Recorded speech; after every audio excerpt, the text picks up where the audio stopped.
तो आज का हमारा टॉपिक है बॉटनी का water pollution.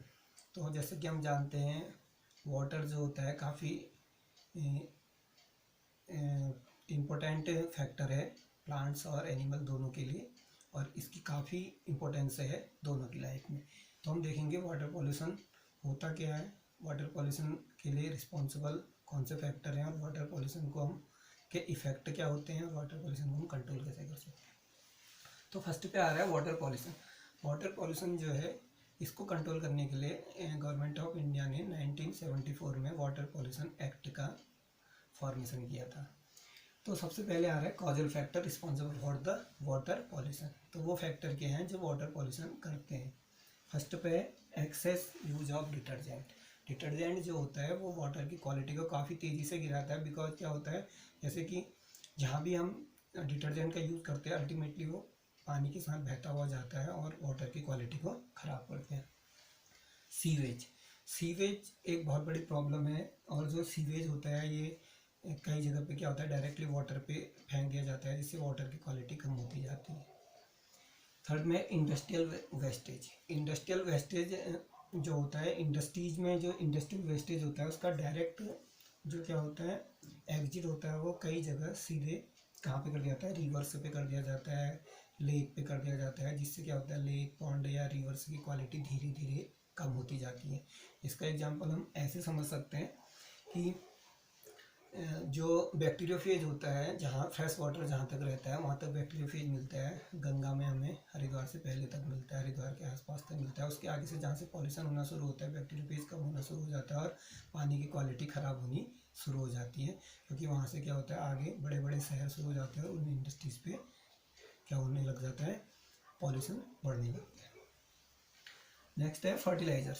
Fertiliser, excess use of fertilisers in agriculture. Agriculture के फील्ड पे क्या होता है, जो फर्टिलाइजर का एक्सेस यूज होता है, हर्बिसाइड हैं या वर्मिसाइड्स हैं या आपके जितने भी फर्टिलाइजर्स हैं, इनकी वजह से क्या होता है ये फर्टिलाइजर्स शुरू में तो एक्यूमुलेट होते हैं सॉइल पे, और जब रेनी सीजन आता है तो रेनी सीजन में क्या हो जाता है थ्रू आउट द रेन क्या हो जाता है ये जाने लगते हैं किन एरियाओं पे, जहाँ पे उन एरियाओं पे जाना शुरू हो जाते हैं जहाँ आसपास पे लेक पॉन्ड या रिवर्स होती हैं या सी वाले एरिया पे जाना शुरू हो जाते हैं, और इसकी वजह से क्या होता है वाटर की क्वालिटी जो होती है वो घटती जाती है। फिर है acidic water from the mines. Mines से निकलने वाला जो एसिडिक वाटर होता है वो भी वाटर की क्वालिटी को ख़राब करता है। किसी किसी एरिया पे सॉइल पे आर्सेनिक की बहुत मात्रा होती है और वहाँ पे हम हैंडपम्प का यूज़ करते हैं तो आर्सेनिक निकलता है, जिससे तरह तरह की स्किन डिजीज़ें और कई तरह की डिजीज़ें सामने आने लगती हैं।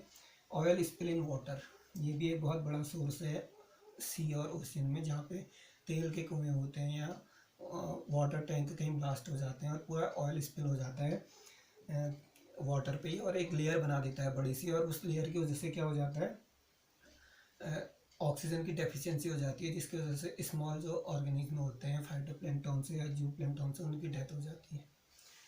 फिर है स्टीमर या सी प्लेन। जो वाटर जहाँ बोटिंग ज़्यादा होती है, स्टीमर सी प्लेन से ज़्यादा यूज़ होता है, तो उसकी वजह से वाटर क्या होता है डिस्टर्ब होना शुरू होता है और वाटर की क्वालिटी धीरे धीरे ख़राब होने लगती है। इससे भी क्या होता है वाटर पॉल्यूशन बढ़ते जाता है। अब आ रहा है effect of water pollution on the environment. First पे unused for bathing and drinking purpose. तो क्या होता है जैसे जैसे वाटर की क्वालिटी गिरती जाती है, लेस होने शुरू होती है, तो क्या होता है बाथिंग और ड्रिंकिंग पर्पज़ के लिए वाटर क्या होता है अनपोर्टेबल होने लगता है, उसका यूज़ करना नहीं होता है। इसमें रिस्पॉन्सिबल होते हैं जैसे हैवी मेटल्स हैं, आर्सेनिक है या हमारा पारा है Hg।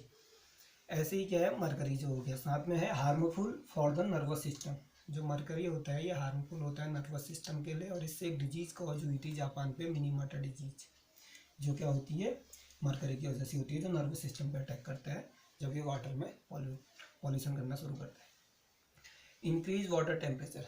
अगर वाटर जैसे थर्मल प्रोजेक्ट जहाँ जहाँ होते हैं, हाइड्रो इलेक्ट्रिक प्रोजेक्ट जहाँ चल रहे हैं, वाटर का टेम्परेचर जैसे जैसे बढ़ते जाता है तो ये क्या करने लगता है ऑर्गेनिज्म की ग्रोथ यहाँ कम होने लगती है, कई छोटे माइक्रो ऑर्गेनिज्म की डेथ होनी शुरू हो जाती है जो बहुत सेंसिटिव होते हैं थर्मल वाटर के लिए। इसके बाद है ऑक्सीजन डिप्लेशन इन वाटर। जो मैंने पहले बताया था, जब हम एक्सेस यूज़ करते हैं फर्टिलाइजर्स का, तो फर्टिलाइजर्स जो क्या होते हैं रेन वाटर के थ्रू बहते हुए पॉन्ड या लेक पे आ जाते हैं, रिवर्स पे आ जाते हैं, और ये क्या हो जाते हैं, हैवी एक्यूमुलेशन होने लगता है न्यूट्रेंट का एक ही प्लेस पे। तो यहाँ पे माइक्रोबियल जो ग्रोथ होती है बहुत तेज़ी से बढ़ती है, स्पेशली एल्गल मेम्बर्स की, और ये वाटर ब्लूम वाली स्थिति क्रिएट कर देते हैं, जिसमें ऑक्सीजन की डेफिशिएंसी हो जाती है, और जो माइक्रो ऑर्गेनिज्म है, फाइटोप्लैंक्टन, जू प्लैंक्टन या स्मॉल फिशेज पानी के नीचे होती हैं, उनकी डेथ होनी शुरू होती है या उन्हें बहुत ज़्यादा परेशानी होनी शुरू हो जाती है। यूट्रोफिकेशन इसी का रूप है। जब वाटर ब्लूम बढ़ जाता है तो यूट्रोफिकेशन की प्रोसेस होती है, और यूट्रोफिकेशन की प्रोसेस में क्या हो जाता है, ऑक्सीजन की डेफिशिएंसी शुरू हो जाती है वाटर पे। BOD and COD quality decrease in the water. जैसे जैसे वाटर पॉल्यूशन बढ़ते जाएगा तो बायोलॉजिकल ऑक्सीजन डिमांड और केमिकल ऑक्सीजन डिमांड, बीओडी और सीओडी की क्वालिटी कम होती जाएगी, और वाटर का टीडीएस इंडेक्स भी कम होते जाएगा, और धीरे धीरे क्या होगा, वाटर की क्वालिटी ख़राब होती जाएगी। लास्ट है कंट्रोल मेजर्स। कंट्रोल मेजर्स में वाटर पॉल्यूशन को हम कंट्रोल कैसे कर सकते हैं, तो फर्स्ट है इसमें educate the people at all level.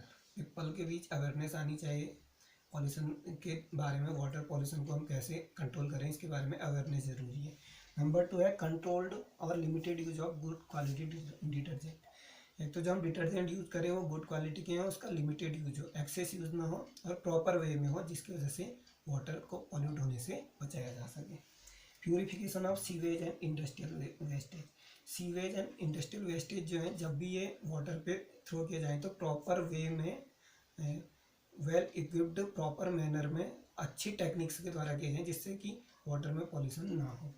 Little use of good quality fertilisers. Fertilisers या तो यूज़ ना किए जाएँ, जैसे कि इस समय बायो फार्मिंग, ऑर्गेनिक फार्मिंग पे जोर हो रहा है, वो दिया जाए, या गुड क्वालिटी के अच्छे डिटर्जेंट लिमिटेड अमाउंट में यूज किए जाएँ, अच्छे फर्टिलाइजर्स यूज किए जाएँ, जिससे लेस वाटर पॉल्यूशन हो। Strictly follow the water pollution act rules. Water pollution act के जो रूल्स हैं उसका स्ट्रिक्टली पालन किया जाए, और हम लोगों में इसकी अवेयरनेस आए। Thank you.